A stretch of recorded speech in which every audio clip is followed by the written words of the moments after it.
भजहु रे मना रे नंदनंदना अभय चरणार बिंद रे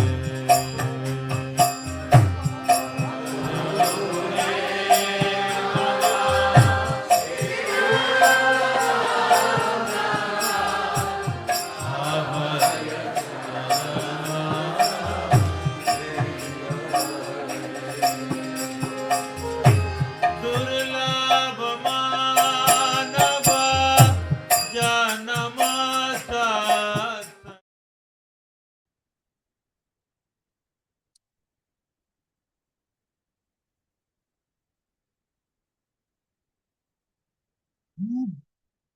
Ok, listo. Entonces continuamos este estudio sistemático del Bhagavad Gita. Nos encontramos leyendo el capítulo 5 llamado Karma Yoga, acción con conciencia de Krishna. Entonces, en la última sección estudiamos esta serie de versos que nos explicaban o exponían cuál era la visión de aquel Karma Yogi que se encuentra en la plataforma del desapego. Entonces, se profundizó mucho acerca de que aquella persona que está fija en el conocimiento relacionado o el conocimiento que explica la relación entre la entidad viviente, la naturaleza material y la superalma, se refugia en últimas en la superalma, entendiendo que nada sucede sin su voluntad. Todo está ocurriendo bajo la jurisdicción y la supervisión de Krishna en su aspecto localizado. Entonces, por lo tanto, esta persona se ilumina y de esa manera alcanza la liberación. Entonces, una persona consciente de Krishna disfruta de un placer ilimitado en su interior en el momento en que fijan su conciencia en Krishna. Entonces se explicaba que siempre que uno trabaja o permanece ocupado, trabajando por el bienestar de todos los seres, alcanza la liberación. Y eso nos lleva a esta nueva sección, eh, que prácticamente es una introducción. Krishna en estos últimos versos va a introducir a Arjuna en un nuevo tema en el Bhagavad Gita, conocido como el Dhyana Yoga, o hablar específicamente del Ashtanga Yoga, el yoga de las 8 fases. Entonces, estos últimos, a ver, yo cómo lo había puesto en la diapositiva. A ver. Sí, estos últimos 3 versos, 27, 28 y 29, son la introducción al Dhyana Yoga, y en el último verso Krishna presenta cuál es la fórmula de la paz. A ese verso se le conoce como el verso de la paz o la fórmula de la paz. Entonces ahora Krishna va a presentar el Dhyana Yoga al final de este capítulo y va a profundizar detalladamente en este tema en el capítulo 6. Por eso el capítulo 6 se llama Dhyana Yoga. Entonces también, como lo dije hace un momento, presenta la fórmula de la paz en el último verso de este capítulo, explicando que una persona con plena conciencia de Krishna, sabiendo que Krishna es el beneficiario último de cualquier tipo de actividad, alcanza la verdadera paz y la verdadera felicidad. Entonces, eso nos lleva a un momento continuar con los textos 27 y 28 del capítulo 5. Un momento, el cargador. Ok,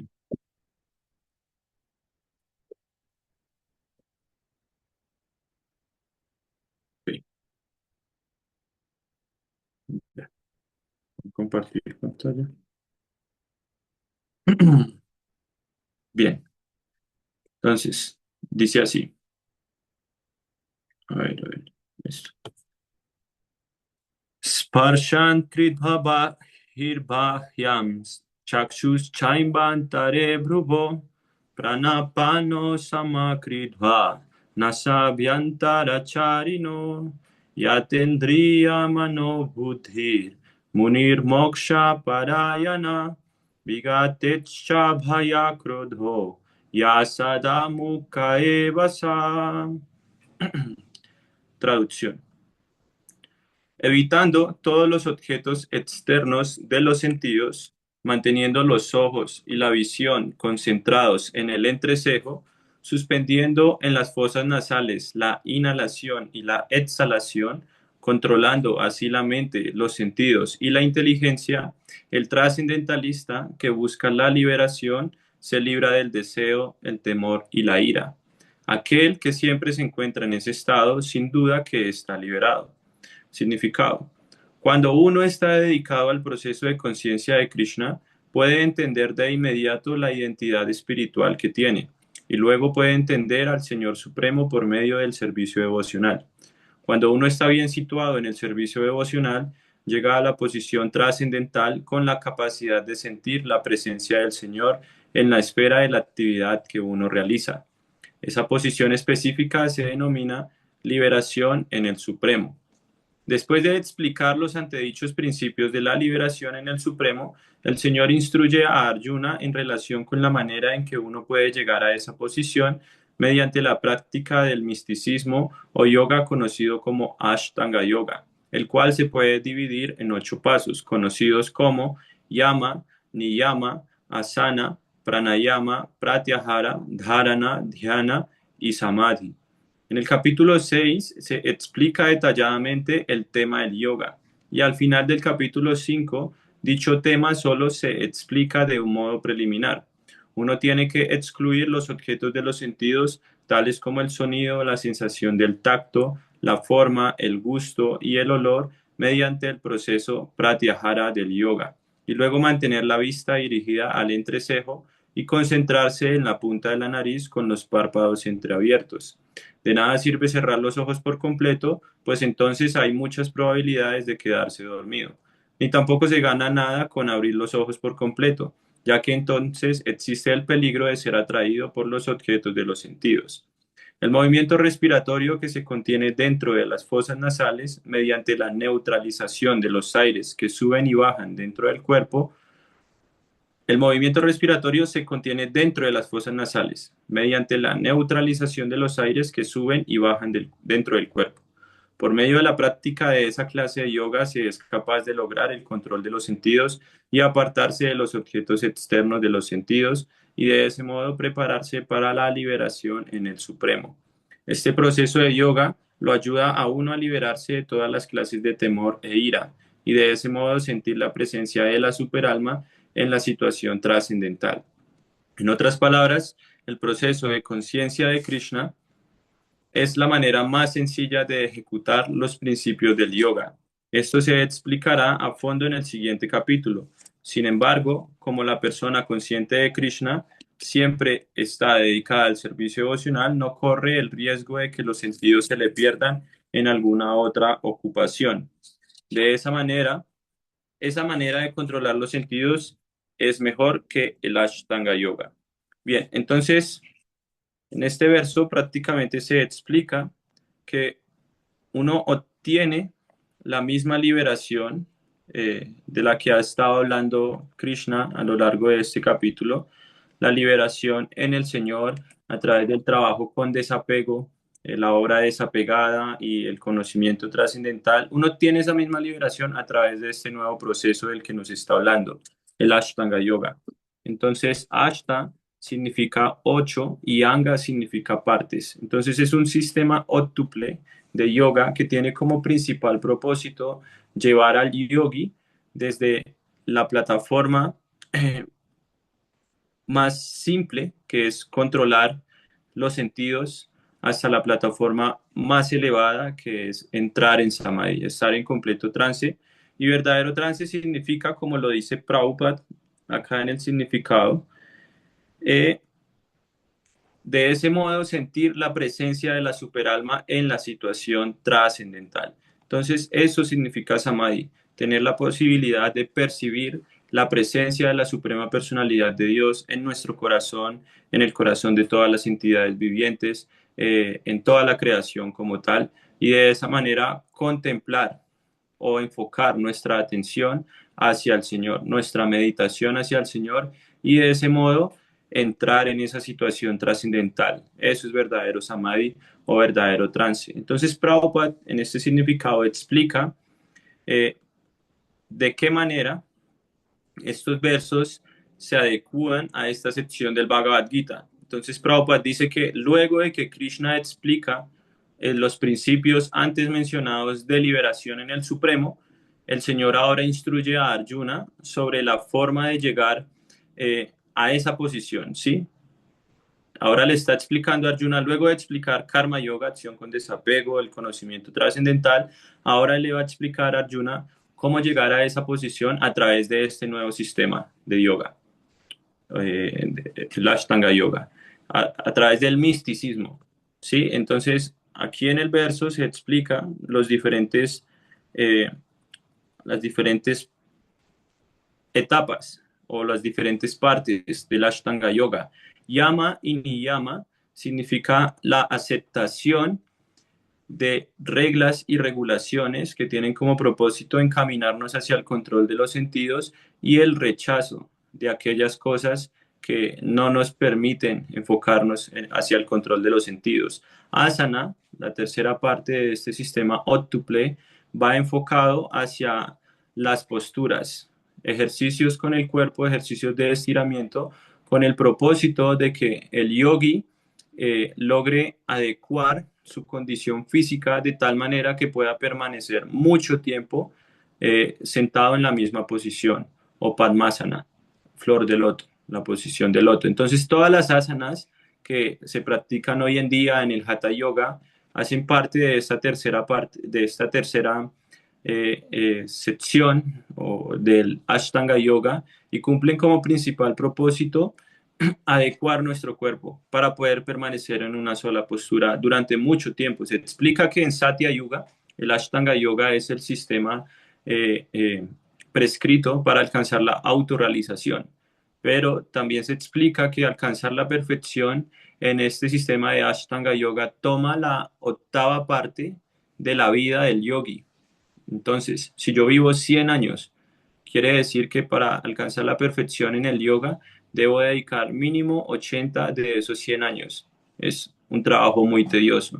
Y luego esas asanas van conectadas junto con pranayama, que son ejercicios respiratorios en donde se aplica lo que Prabhupada dice acá, que mediante la neutralización de los aires que suben y los aires que bajan dentro del cuerpo, el yogi logra enfocar logra concentrarse, ¿sí? Se concentra. Entonces, al invertir estos aires vitales, lo que el yogi logra es que la respiración se vuelva más ligera, ¿sí? Que no tenga que respirar, no requiera mucho esfuerzo. Y de esa manera él puede permanecer más tiempo en Padmasana, en flor de loto, y tratar de meditar en la superalma. Luego viene Pratyahara. Pratyahara significa el rechazo de todas aquellas cosas que son desfavorables para la práctica. En resumen, Pratyahara significa la plena restricción de la gratificación de los sentidos, control de los sentidos. Eso es Pratyahara. Luego viene Dharana. Dharana significa la contemplación, ¿sí? Ya nosotros fijamos un objeto de contemplación, que es la superalma.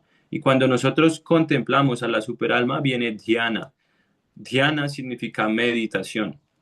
Entonces el sexto capítulo va a hablar específicamente de qué es meditación y cómo fijar nuestra contemplación en la suprema personalidad de Dios para que al final podamos llegar al estado de samadhi o trance, que es lo que busca el yogi. Esa es la verdadera perfección del yoga. La verdadera perfección no es desarrollar poderes místicos, sino poder percibir a la superalma y enfocar nuestra energía, nuestro cuerpo, nuestros sentidos en el Señor Supremo.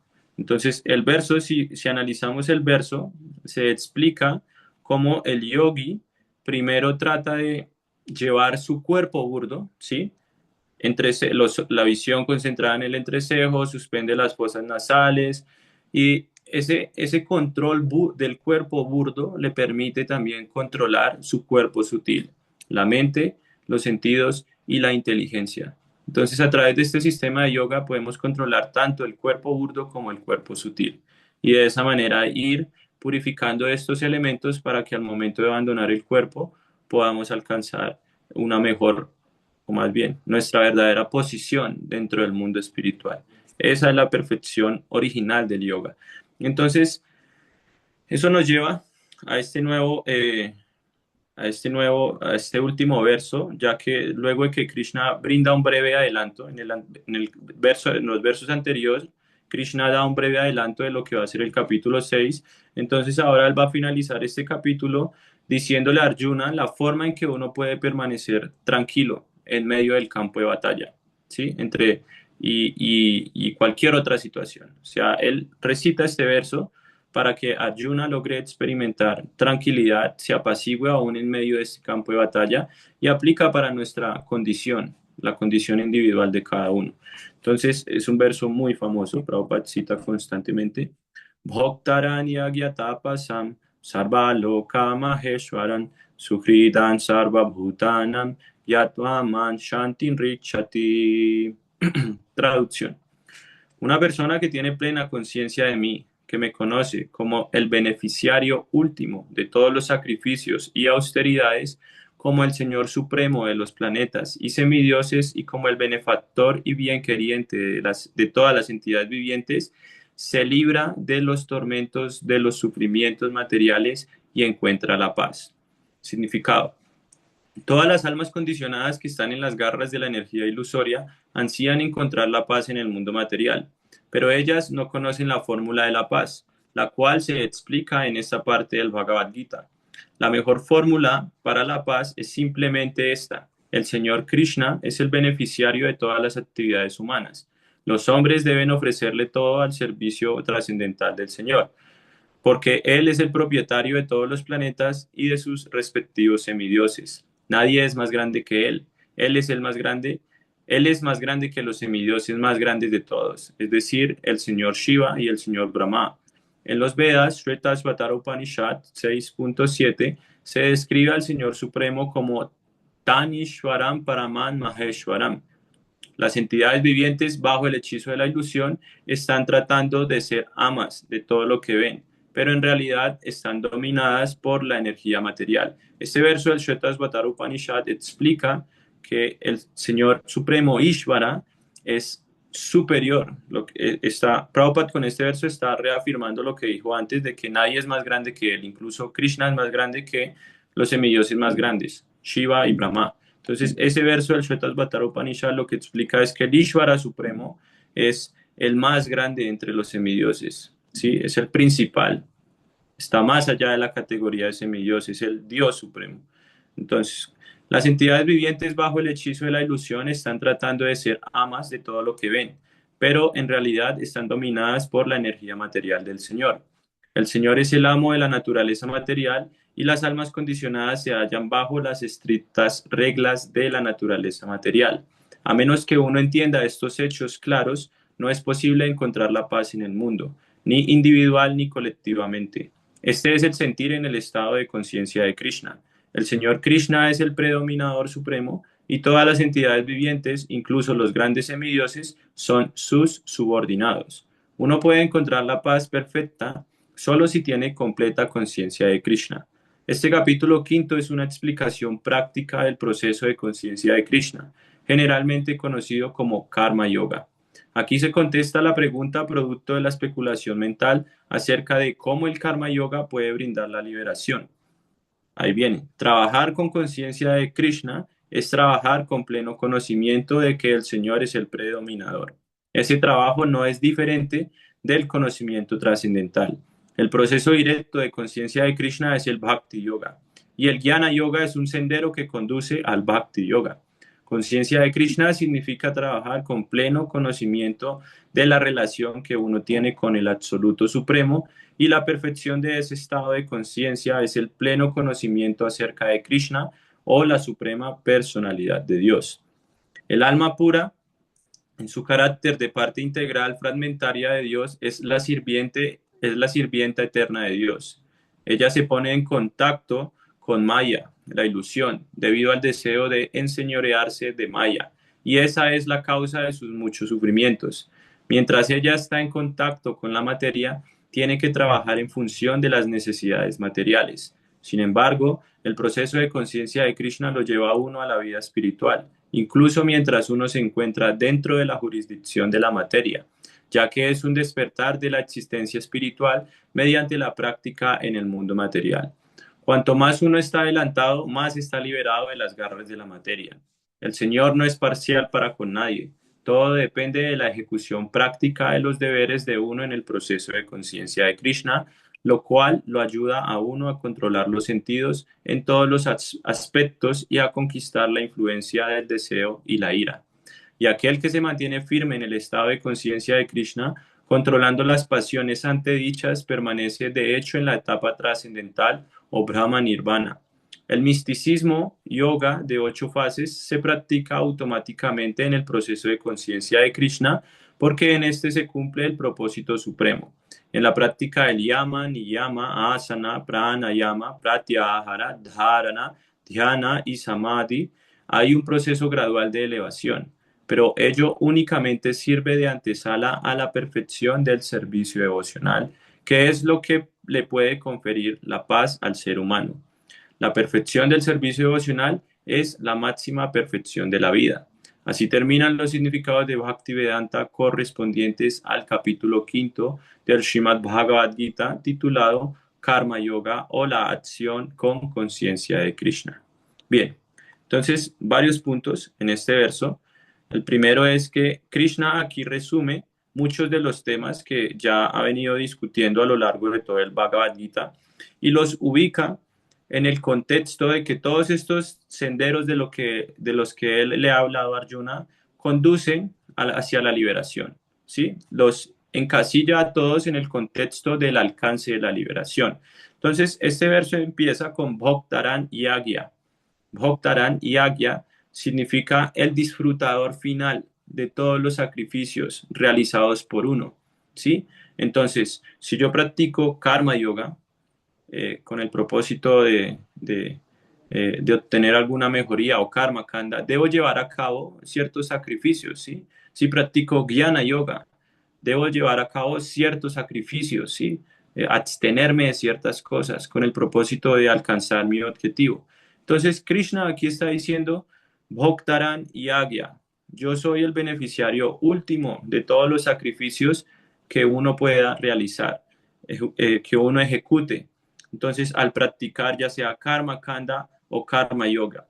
Entonces, Bhoktaran y Agya tapasan, ¿sí? Tapasan, o sea, sin el Bhoktaran tapasan, como que esta división acá, sin el Yagya, se refiere a Krishna como la meta y beneficiario último de todos los esfuerzos o austeridades que pueda llevar a cabo el Gyani, ¿sí? Entonces, esta primera línea, Bhoktaran y Agyatapasan, explica que tanto si uno sigue Karma Kanda, Karma Yoga o Jnana Yoga, Krishna es el que se beneficia de nuestros sacrificios, de las austeridades, de las penitencias que pueda llevar a cabo el Karma Kandi, el Karma Yogi o el Jnana Yogi. Entonces, Bhoktaran y Agya hace referencia o hace alusión a Karma Kanda y Karma Yoga. Y Bhoktaran Tapasan hace referencia a los Gyanis, porque los Gyanis son los que llevan a cabo penitencias, austeridades. Entonces, luego viene esta tercera línea, Suhridan Sarvabhutanam. Suhridan Sarvabhutanam se refiere a los yogis que meditan en la superalma, ya que esta superalma es el amigo bien queriente que está acompañando a la jiva, ¿sí? A las entidades vivientes dentro del cuerpo. Por eso la traducción dice, y bien queriente de todas las entidades vivientes. Entonces, aquí Krishna está resumiendo los diferentes procesos, indicando que en últimas, si uno quiere alcanzar la liberación, debe entender con plena conciencia este principio. Por eso Prabhupada inicia el significado diciendo que en esta parte del Bhagavad Gita se está explicando, se está dando a conocer la verdadera fórmula de la paz. El Señor Krishna es el beneficiario de todas las actividades humanas. Entonces, si nosotros llevamos nuestra vida conforme a ese principio, no va a haber escasez, no van a haber necesidades, sino que vamos a estar satisfechos. Porque de lo contrario, si no entendemos este principio, fundamental lo que sucede, lo que Prabhupada, en lo que Prabhupada elabora a lo largo del significado. Todas las almas condicionadas están en las garras de la energía ilusoria, ¿sí? Luchando arduamente por encontrar una paz que no va a llegar si no entendemos esto. La suprema personalidad de Dios es el beneficiario de todas las actividades que nosotros ejecutamos. Entonces, Srila Vishwanath Chakravarti Thakur comenta que Krishna es el amigo, el bienqueriente de todos los seres vivientes, y por lo tanto Él está dispensando beneficio misericordiosamente a través de sus devotos, en la forma de sus instrucciones sobre el servicio devocional. Entonces, de esa manera, Krishna expone su característica de el más misericordioso, cuando a través de sus devotos puros, Él nos entrega instrucciones para ocuparnos en su servicio devocional.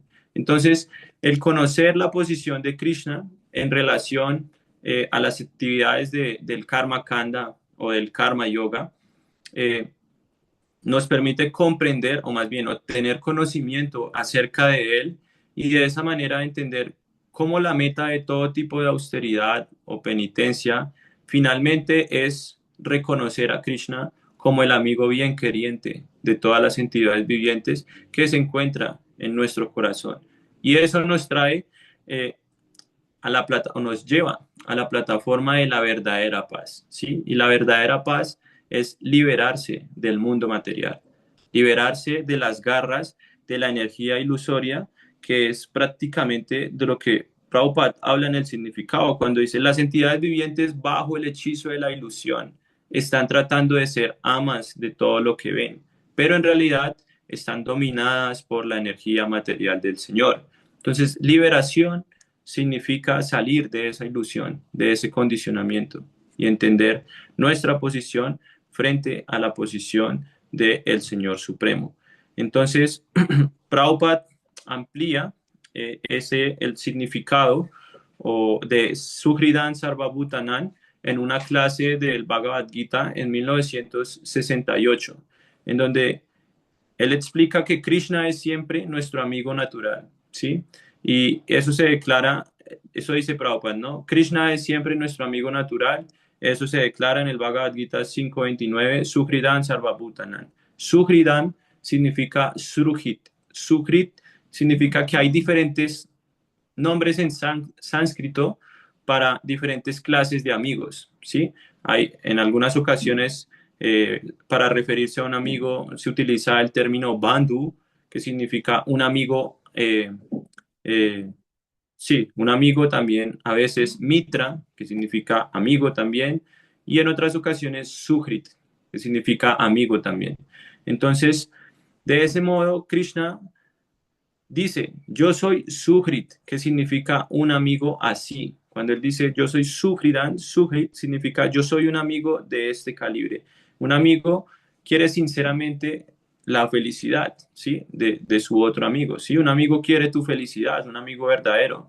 Entonces, un Suhrit, ese término Suhrit hace referencia a un verdadero amigo, ¿sí? Bandhu o Mitra puede ser ahí un compinche, ¿sí? Un amigo ordinario, pero Suhrit es un verdadero amigo, aquel que se enfoca en o se preocupa por permitirle experimentar felicidad a su amigo. Entonces, Mitra es un término de amistad para un contexto social, ¿sí? Como es una amistad de tipo social. Y Bandhu es como una amistad oficial, ¿sí?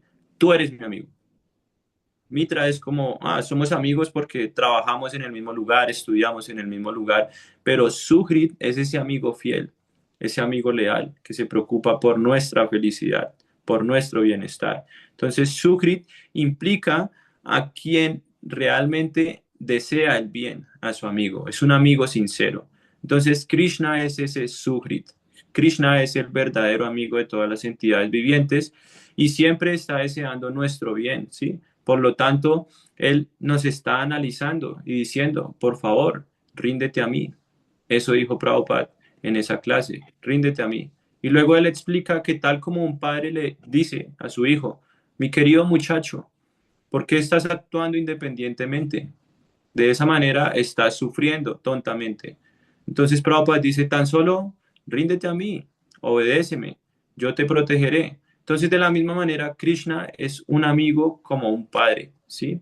Él siempre está pidiendo eso y Él va con nosotros en todo tipo de cuerpo que estamos recibiendo en su aspecto de la superalma. Incluso si nosotros obtenemos un cuerpo de perro, Krishna está ahí con nosotros.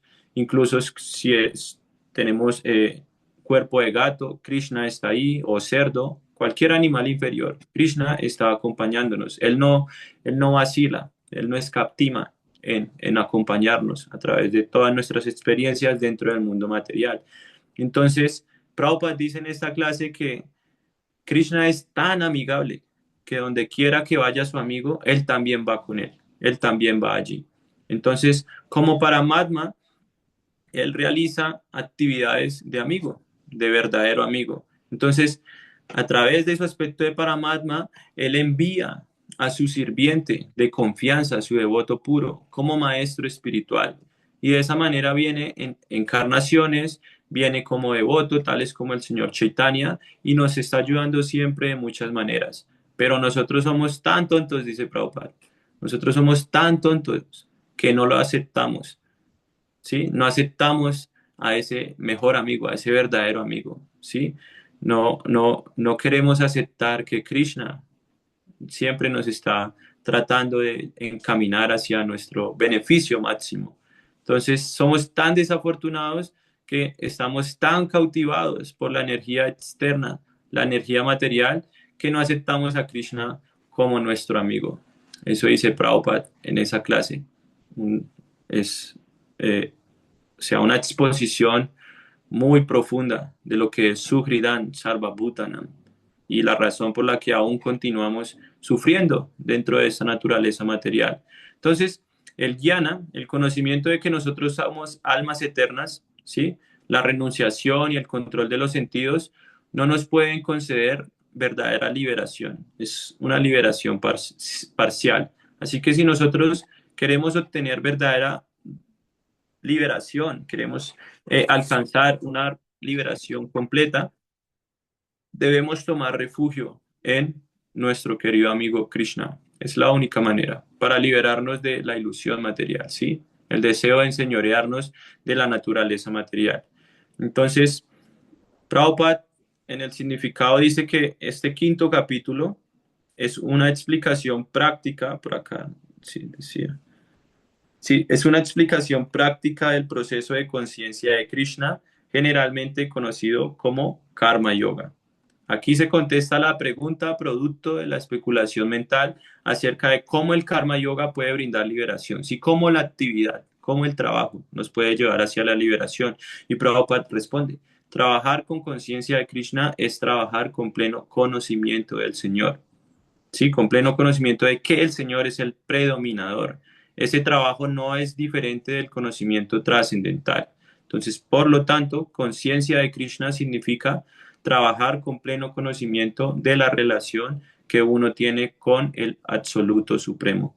Y la perfección de ese estado de conciencia es el pleno conocimiento acerca de Krishna como la suprema personalidad de Dios. Ahí está la respuesta de por qué el Karma Yoga o por qué Krishna a lo largo de estos segundo, tercero, cuarto y quinto capítulo le está recomendando a Arjuna, desde el mismo primer capítulo, le está recomendando a Arjuna pelear, lucha, cumple con tu deber y no temas por las reacciones, yo te liberaré, te liberaré. Entonces, de esa manera llegamos al final de este capítulo, un hermoso capítulo.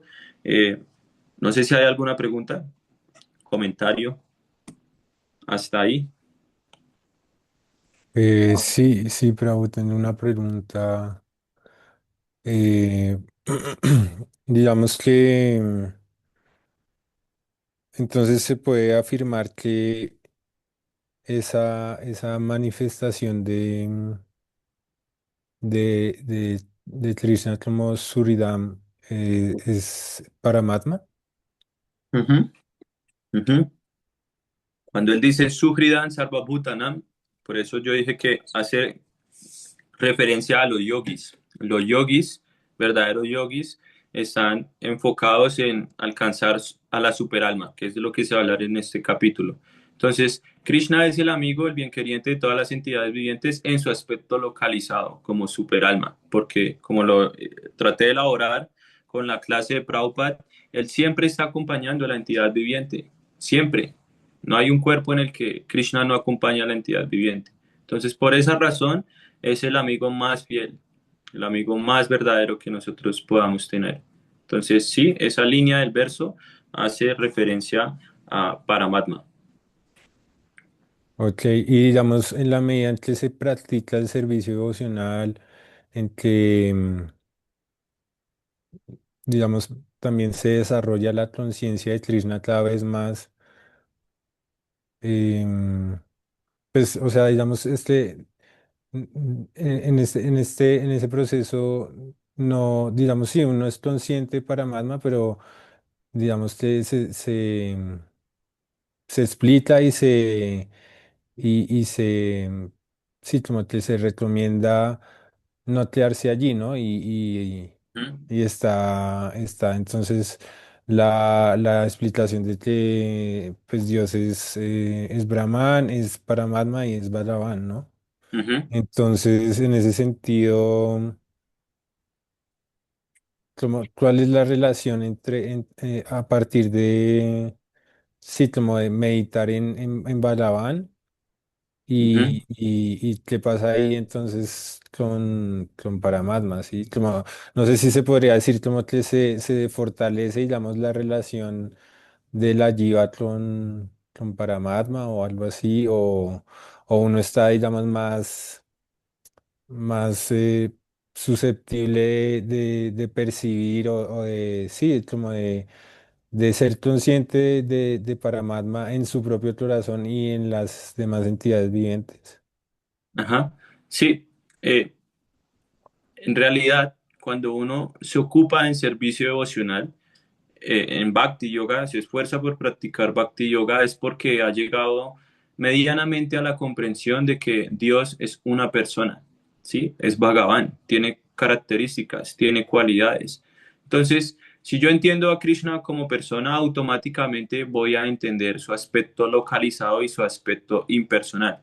Prabhupada da el ejemplo de, por ejemplo, el estudiante del sol. El estudiante del sol principiante o más básico es aquel que simplemente logra conocer los rayos del sol, ¿sí? No puede ir más allá. Entonces, ese es el entendimiento del Brahman impersonal. El estudiante medianamente avanzado es aquel que logra entender no solo los rayos del sol, sino la superficie del sol, ¿sí? Y ese es el entendimiento de Paramatma. Pero el estudiante avanzado, verdaderamente avanzado, es aquel que no solamente entiende los rayos del sol, la superficie del sol, sino que tiene la capacidad de entrar dentro del planeta Sol. Entonces, si tú entras dentro del planeta Sol, automáticamente vas a entender su superficie y sus rayos. Entonces, si nosotros entendemos que Dios es una persona, la persona suprema, automáticamente vamos a entender que Él se encuentra en el corazón de todas las entidades vivientes, ¿sí? No es que practicando servicio devocional tengamos que enfocarnos separadamente en meditar en la superalma, no, ya uno es consciente de que Krishna está ahí acompañándole, ¿sí? Sin necesidad de este proceso, o sea, lo que está haciendo Krishna hasta este punto es llevar a Arjuna a través de diferentes procesos, ¿sí? Lo está encaminando porque, bueno, no sé si ustedes han repasado las clases anteriores, pero a lo largo de estos 6 capítulos, Krishna está explicando algo que se conoce como la escalera del yoga. Aquí hay eh, una diapositiva. A ver, un momento, por favor.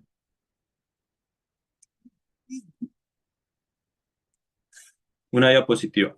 Entonces, sino que se descuadra un poquito. Se ven así, no sé por qué se puso así. El punto es que desde el tercer capítulo prácticamente, o desde el segundo capítulo, Krishna está explicando, exponiendo diferentes procesos de liberación, ¿sí? Para alcanzar la liberación. Entonces, primero empieza con Karma Kanda, que es seguir actividades ritualísticas, sacrificios para obtener una mejor posición dentro del mundo material. Pero él advierte a Arjuna de que eso lo va a enredar más en la naturaleza material. Por lo tanto, presenta el Karma Yoga, que es de lo que se ha discutido en el tercero y en este quinto capítulo. Actuar desde la plataforma del conocimiento de manera desapegada. Y en el cuarto capítulo le explica el Jnana Yoga, el conocimiento trascendental, el conocimiento acerca de que no somos el cuerpo, somos almas espirituales y cómo ese conocimiento verdadero, trascendental, lo puede llevar a uno hacia la liberación.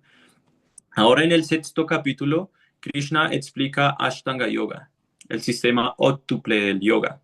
Entonces, el Karma Kandi, a veces los Karma Yogis y los Jnana Yogis son conscientes únicamente del aspecto impersonal de la suprema personalidad de Dios.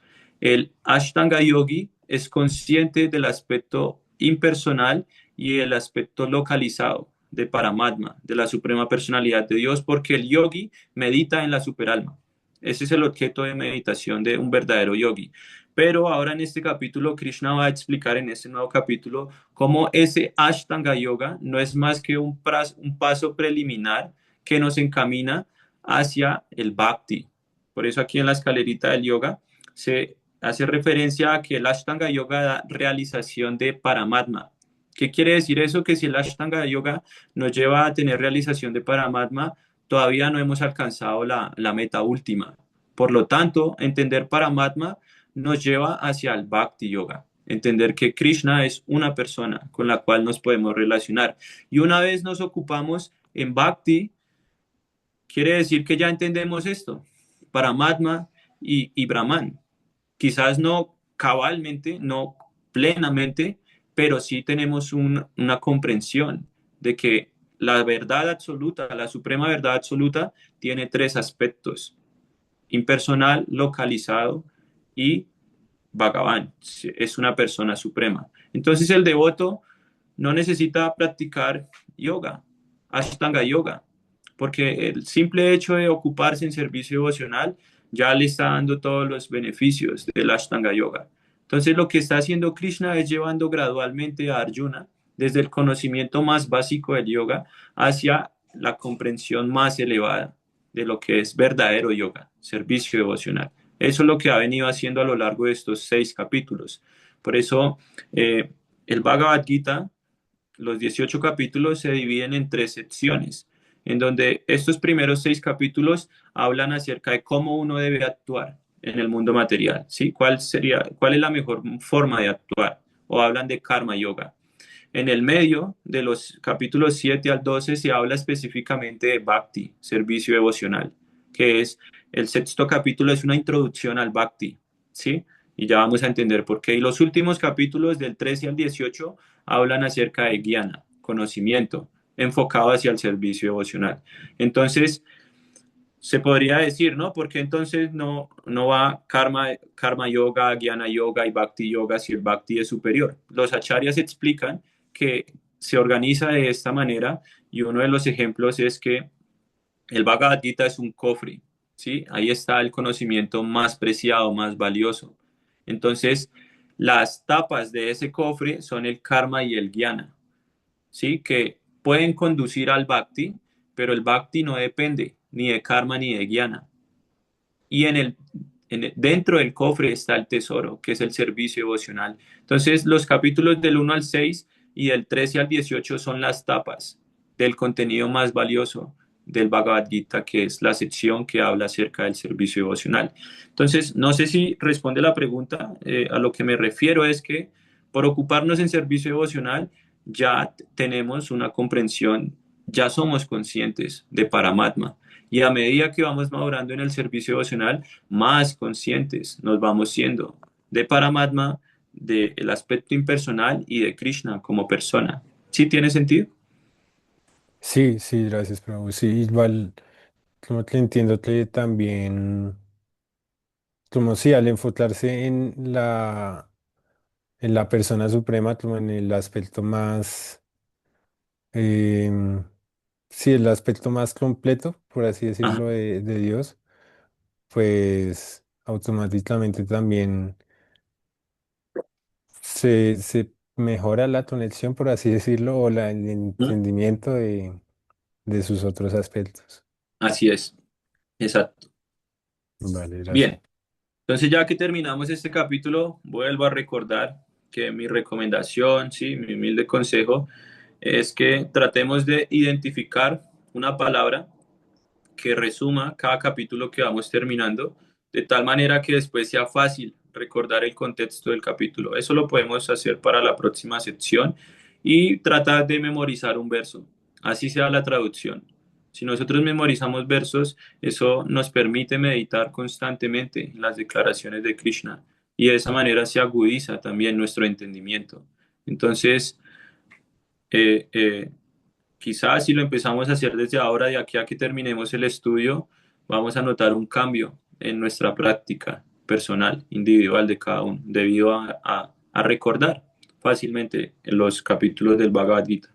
Entonces eso para la próxima, traten de memorizar un verso, hay muchos muy buenos en este capítulo 5 y es algo sencillo. Entonces, bien. Iniciamos el capítulo 6, Dhyana Yoga. En el capítulo 5, Krishna alcanzó a explicar cómo uno puede alcanzar la liberación a través del Nishkan Karma Yoga, o la acción sin deseo, ¿sí? Libre de deseos. Y al final de ese capítulo, en los textos 27 y 28, él explica cómo alcanzar esa misma liberación a través del Ashtanga Yoga, ¿sí? Entonces ahora en este capítulo 6, Krishna va a describir ese proceso de Ashtanga Yoga con mejor precisión. Entonces, aquí están las secciones de este capítulo por si quieren tomar un pantallazo, las secciones que vamos a trabajar. Entonces, Dhyana Yoga o Atma Sanyam Yoga, ¿sí? Es el yoga que nos lleva a la comprensión de Paramatma, ¿sí? Entonces, la primera sección que va de los textos 1 al 9 llamada práctica del Yoga Rukshu y Yoga Rudha, son dos etapas de la práctica del yoga. Ya en cierto verso voy a explicar qué significa Yoga Rukshu y Yoga Rudha. Entonces, estos primeros 9 versos tienen dos divisiones también. La primera va del 1 al 4, textos 1 al 4, en donde se explica el avance en el yoga a través de la obra desapegada. Y del 5 al 9 se empieza a explicar la etapa del yoga rudha o el abandono del trabajo, la renuncia, ¿sí? Luego viene la sección de los versos 10 al 27 que explica etapas de la práctica del bhakti yoga y el samadhi. Luego, de los versos 28 al 32, la perfección del yoga, realización de Krishna como Paramatma. Esa es la perfección del yoga. Luego viene Ashtanga Yoga, rechazado por Arjuna. Ahí es donde Krishna empieza a introducir el bhakti. Eso va a los textos 33 al 36. Por último, las dos secciones, destino de un yogi no exitoso, un yogi que fracasa en su proceso, van de los textos 37 al 45 y por último, el yoga supremo o cuál es el yogi más elevado, que va de los textos 46 al 47.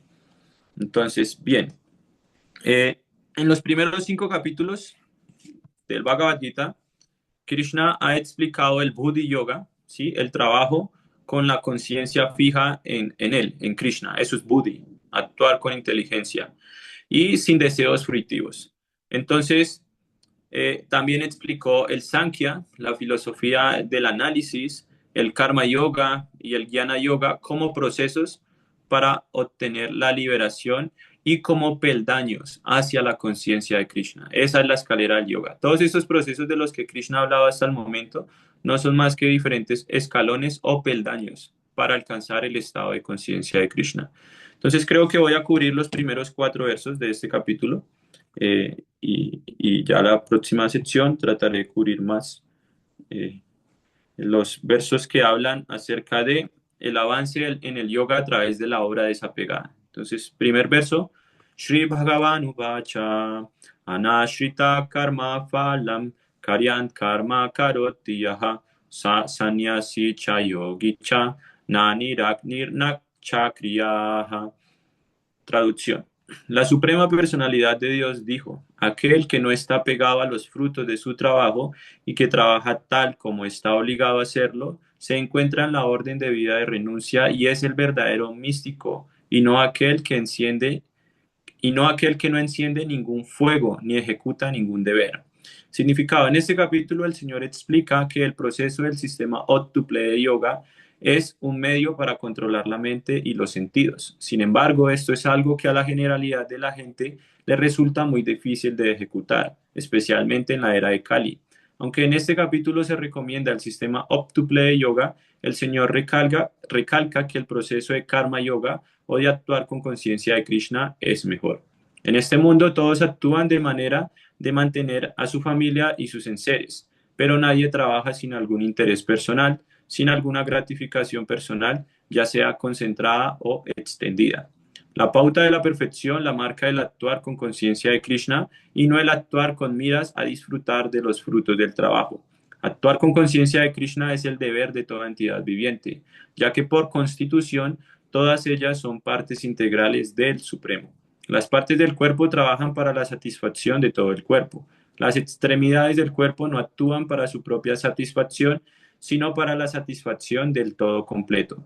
De igual modo, la entidad viviente que actúa para satisfacer al todo supremo y no para la satisfacción personal es el sannyasi perfecto, el yogi perfecto. A veces los sannyasis piensan artificialmente que han quedado liberados de todos los deberes materiales y en consecuencia dejan de celebrar Agnihotra y Yagyas, sacrificios de fuego. Mas en realidad ellos tienen un interés personal, porque tienen por meta el volverse uno con el Brahman impersonal.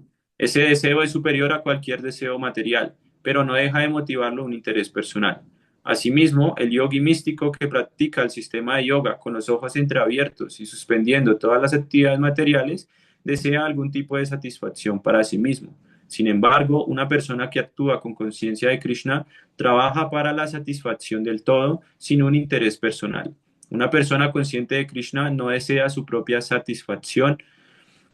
Su medida del éxito la constituye la satisfacción de Krishna y por ende ella es el sannyasi perfecto o el yogi perfecto. El señor Chaitanya, el símbolo más elevado y perfecto de la renunciación, ora de la siguiente manera: Nadhanan najanana sundarim kavitam vajagat ishakamaye mama janmani janmanishware bhavata dhattira haituki tvayi. Oh Señor Todopoderoso, no tengo ningún deseo de acumular riquezas ni de disfrutar de bellas mujeres, ni quiero tener seguidor alguno. Lo único que quiero es tener en mi vida la misericordia sin causa de tu servicio devocional, nacimiento tras nacimiento. Shikshastaka, verso número 4.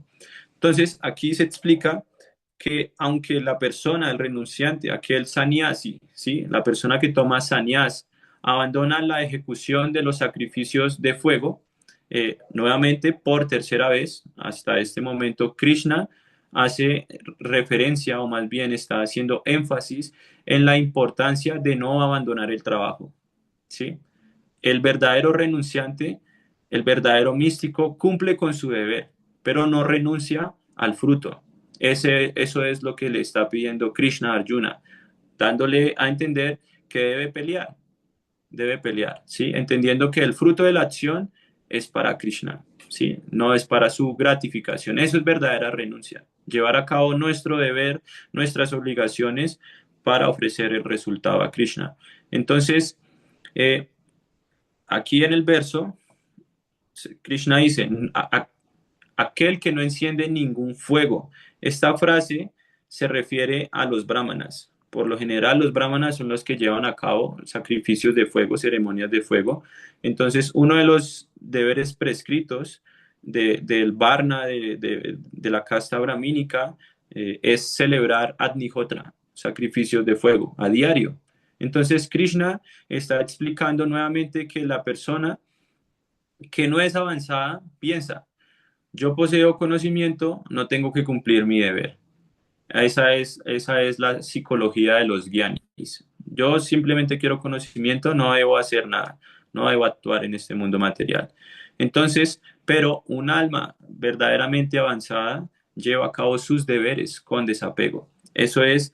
Entonces, este verso es la respuesta, no sé si de pronto Odumar, Byron, si está por ahí, o Ernei, recuerdan, pero el tercer capítulo y el quinto capítulo del Bhagavad Gita inician con una pregunta de Arjuna. Él se encuentra confundido debido a las explicaciones de Krishna y le dice, o sea, entre el trabajo con desapego y la renuncia a la obra, ¿qué es mejor? Esas son la misma pregunta hace Arjuna en el tercer capítulo y en el primer capítulo al inicio. Entonces aquí Krishna está respondiendo a esa pregunta. Es mejor trabajar con desapego que renunciar al trabajo. Ahí está la respuesta. Entonces Krishna reitera este punto antes de empezar a describir el sistema de Ashtanga Yoga, de modo que nosotros no nos confundamos, ¿sí? Desde el inicio, porque Ashtanga Yoga significa renunciar a la obra, irse al bosque y no llevar a cabo ningún deber específico. Entonces, para no crear confusión, desde el mismo comienzo Krishna advierte, ese no es lo mejor es actuar con desapego, actuar con conciencia de Krishna, porque los Ashtanga yogis eventualmente van al bosque, ¿sí? Después de renunciar a sus deberes prescritos. Entonces Krishna quiere dejar claro que los Ashtanga yogis, como los Nishkan Karma yogis, aquellos que llevan a cabo sus deberes sin deseos materiales, deben primero realizar trabajo desapegado para realmente liberarse. Y eh, eso antes de ser lo bastante avanzados como para renunciar del mundo. Si uno no alcanza la plataforma del desapego, no tiene la posibilidad de renunciar a este mundo material. Siempre va a albergar deseos en el fondo de su corazón. Entonces, ahora Krishna va a explicar la relación que existe entre sannyas, ¿sí? La renuncia y el yoga. ¿Alguien quisiera leer?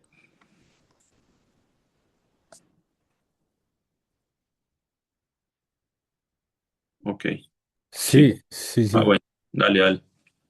Em, Yas, Yam Sanyasam iti prahur Yodam tam vidhi pandava Nahi asanyasta sankalpo Yodi Bhagavati Kashchana. Traducción. Lo que se denomina renunciación debe saber que es lo mismo que el yoga o el vincularse con el Supremo o hijo de Pandu, porque jamás puede alguien convertirse en yogi a menos que renuncie al deseo de complacer los sentidos. Significado. Verdadero Sanyas Yoga o Bhakti significa que uno debe conocer su posición constitucional como entidad viviente y actuar de conformidad con ello. La entidad viviente no tiene una identidad separada e independiente. Ella es la energía marginal del Supremo. Cuando está atrapada por la energía material, está condicionada. Y cuando está consciente de Krishna o consciente de la energía espiritual, se encuentra entonces en su estado de vida verdadero y natural.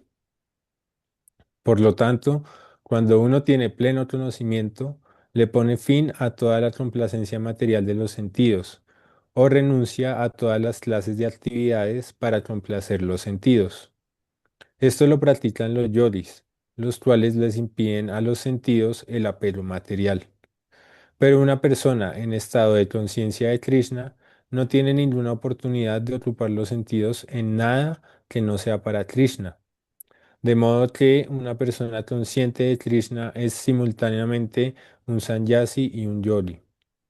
El propósito del conocimiento y de la restricción de los sentidos, tal como se prescribe en los procesos de jnana y de yoga, se cumple automáticamente en el proceso de conciencia de Krishna.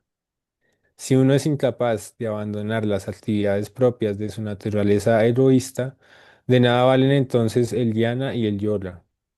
El verdadero objetivo a alcanzar es que la entidad viviente abandone toda la satisfacción egoísta y esté dispuesta a satisfacer al Supremo. Una persona consciente de Krishna no desea ninguna clase de disfrute personal. Ella siempre está ocupada en aras del disfrute del Supremo.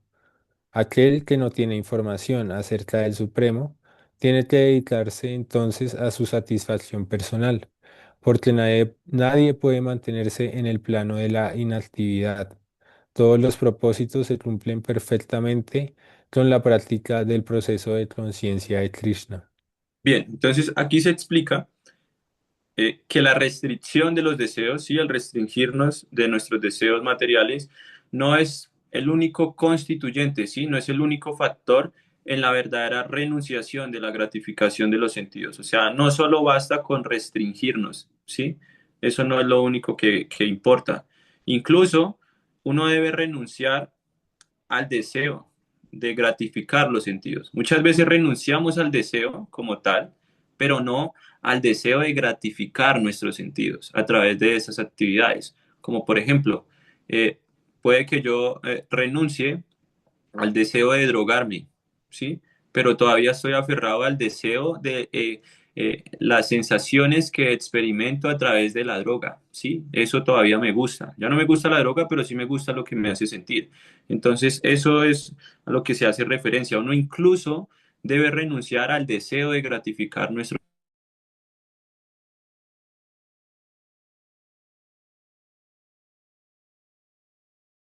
Entonces, ya aprendimos que tanto Karma Yoga y Sankhya Yoga o Jnana son lo mismo, en el sentido de que conducen a la misma meta, ¿sí? La liberación.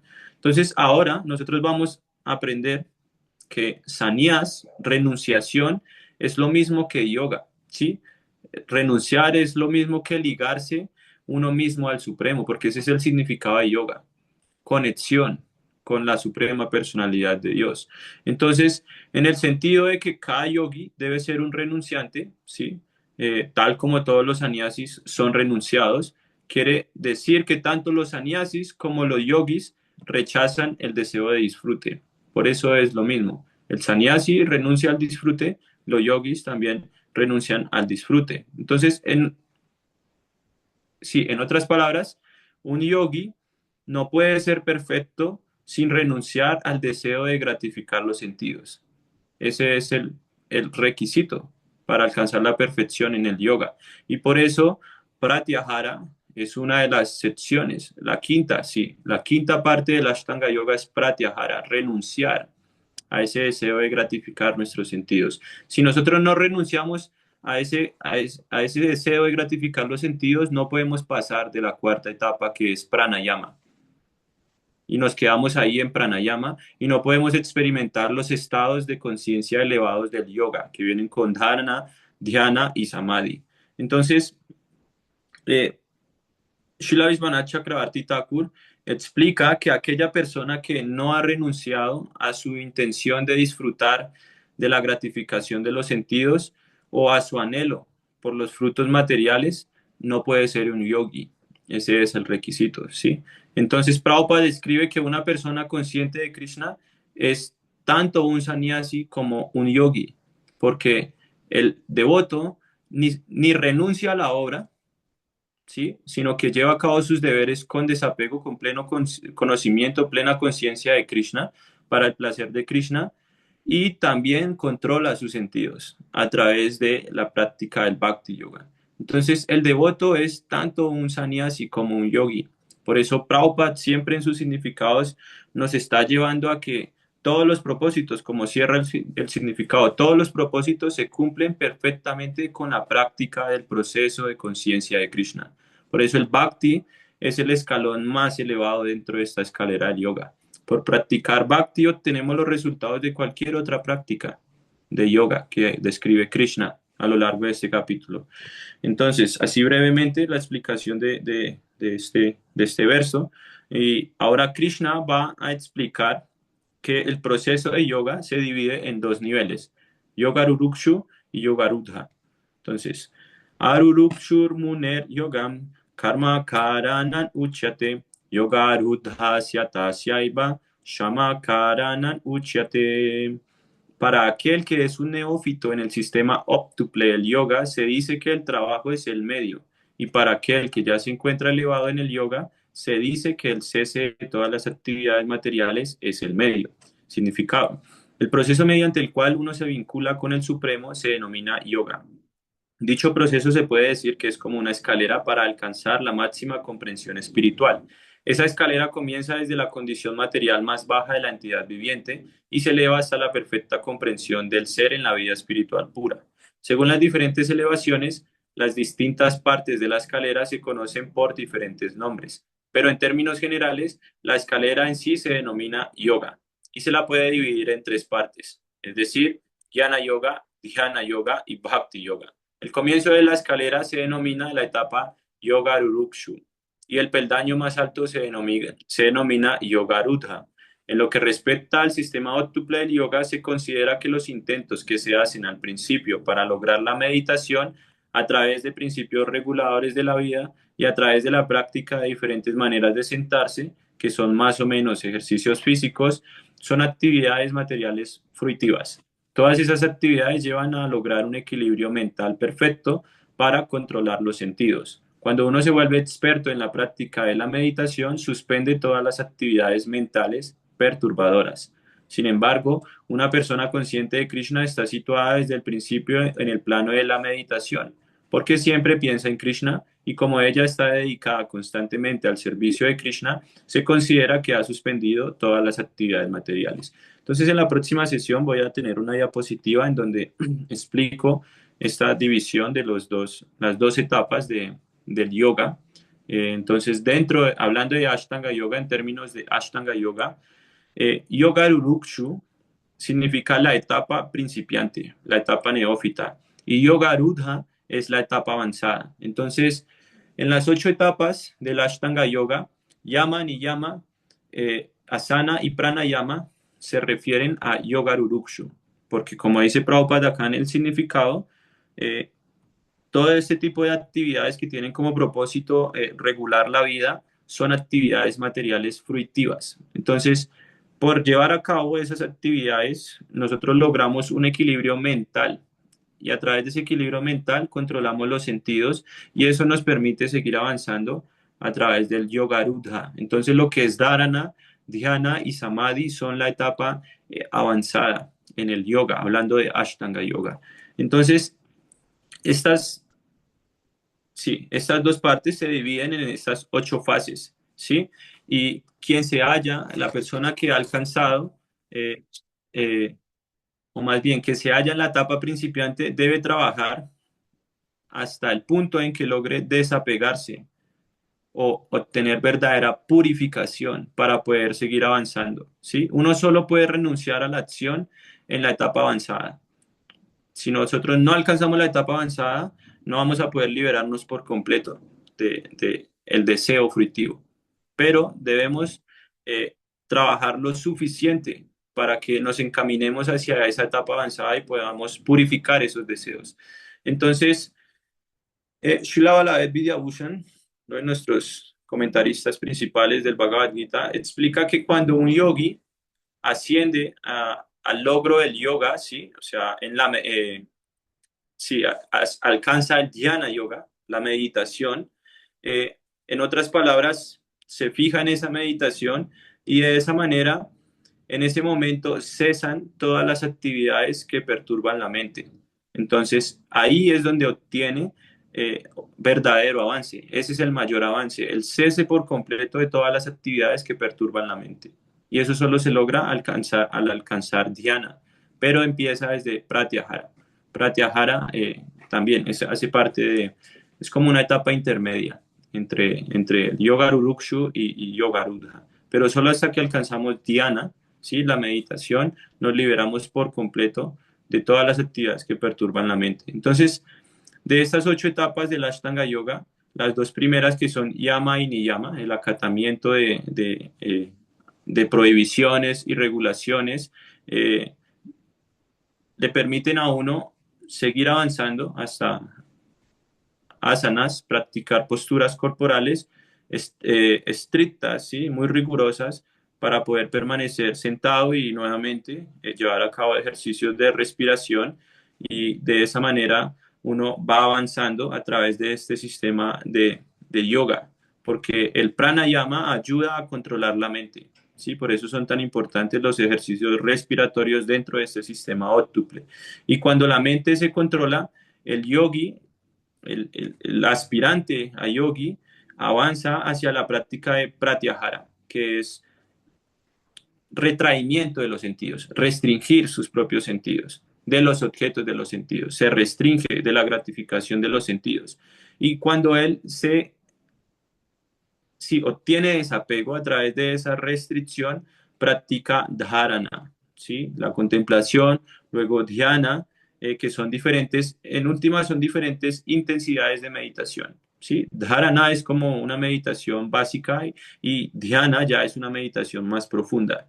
Y esa meditación lo conduce al yogi a la etapa final, al samadhi. Entonces, diferentes trascendentalistas alcanzan distintas clases de samadhi, ¿sí? En el samadhi, la mente y la conciencia se encuentran enfocadas en el absoluto.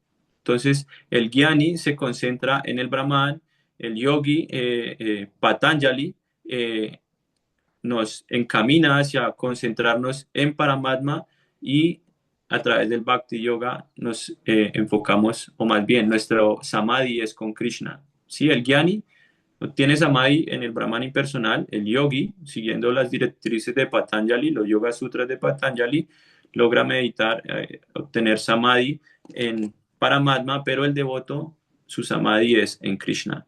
Entonces, Srila Vishwanath Chakravarti Thakur formula una pregunta, ¿sí? ¿Debe un Ashtanga Yogi realizar sus deberes prescritos mientras viva? Entonces, él expresa que este tercer verso describe cómo el Yoga Rurukshu, o la etapa inicial, en esta etapa uno actúa con cierto desapego, ¿sí?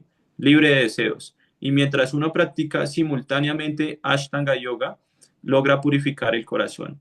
Entonces, el yogi aspirante se eleva de esa manera en su práctica hasta el punto de Yoga Rukta y abandona el deseo de llevar a cabo cualquier acción. O sea, ahí se vuelve un renunciante practicando Ashtanga Yoga. Se dedica solamente a practicar Ashtanga Yoga.